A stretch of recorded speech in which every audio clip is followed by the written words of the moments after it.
पंचुदल यात्रा उपलक्षे उपलक्षे बागलपुर बलरामपुर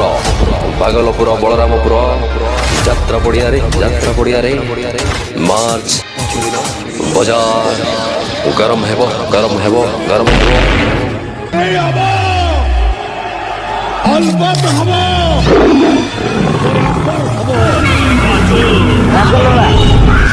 पिला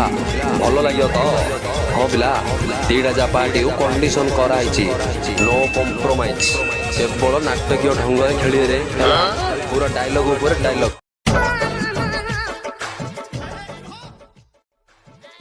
भाई ना भावुच कण मार्च मास 9 तारीख है बलरामपुर यात्रा है जीवन नहीं भाई आने कौन है बलरामपुर बागलपुर गंजाम फेमस यात्रा है आमे जीवनु कि आमे तो जीवु आपण मैंने केबे जाछन जल्दी जल्दी टिकट काटंतु मार्च मास 9 तारीख है नियाकड़ा यात्रा है नियाकड़ा।